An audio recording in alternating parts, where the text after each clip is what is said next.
Hello everyone, Penny here from That's Just Penny and the Junk Journal Ministry, and today I wanted to share with you the new Delight Yourself in the Lord. This is a prayer box, and the templates and everything are available, the printables and all, to make your very own prayer box with all these items that you see here.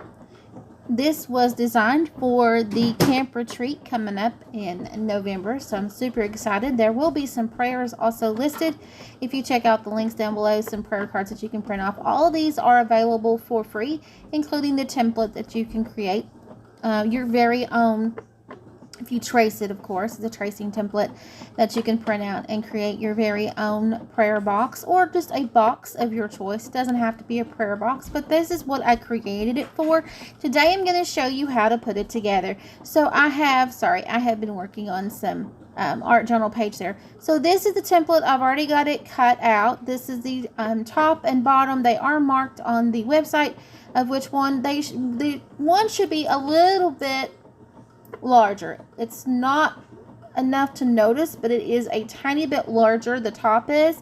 These are kind of I think they measure anywhere from a 5 by 8. I can't remember what they measure, but they will fit a 5 by 8 journal. So just in case you want to know. But I absolutely love how this turned out. So far, I have made 12 of these, and I'll be making around 20 of these for the camp retreat. Please ignore my finger. I had an allergic reaction to my ring. So I am just folding and creasing where it tells you to. I cut this out. I cut the tabs out. And yes, the little white space that's in between the glue tab and the sides of the box, those will need to be cut out. So it does have 4 little glue tabs, and you will see there how I am doing this. If you need to fast forward and rewind to see, it's basically simple. You just cut it out. You cut in between the little glue tab and the sides of the box, and here you can see where I have a little bit left of that white line that I want to get rid of. Now, if you don't like the white line where you fold, the fold lines, if you don't like those, you are welcome to distress those, or you can turn them inside the box.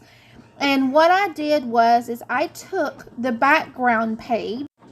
Here I am just folding on the lines, and I actually put those white lines in the inside so that you will not be able to see them on the outside. So here I am making sure that all of the little glue tabs are straight, because once you put them together, if they are not straight, they will be above the side of the box, and you don't want that. You want that to be as straight as you can, the side of the boxes, so they'll fit inside each other well.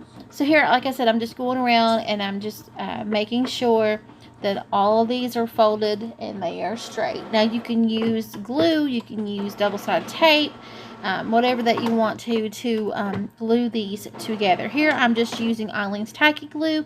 It works the best for me. So I'm just using a little bit of glue, and I will be putting the tabs to the sides.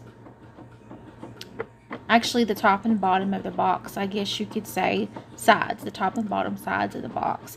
Now there is also a page that you can download and print that goes with this. It is the inside of the boxes. So if you didn't want to print double-sided and you wanted to have a stronger box, there is a inside sheet as well that you can download. So it this is cardstock that I'm using, 65 pound. So 110 pound cardstock would be perfect.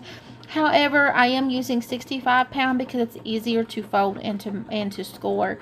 So, but I do have the printable available if you want to put inside of the box as well to make it more sturdier. And then I have, for the cover, I have a designed cover mat that you can put on. So here I'm just distressing those white edges because I don't want those. Obviously, I want it to I don't want it to stick out. So here I am getting the top now, and I'm going to be doing the same thing to it. Like I said, I printed on both sides. I printed the template on one side, and then I printed the background paper on the other side. But there is also, like I said, an insert page that goes inside the box inside for it to be more sturdy. So I hope you check out the links down below. I'm just going to fast forward this so you can see how that I actually put this for the second time, put this together.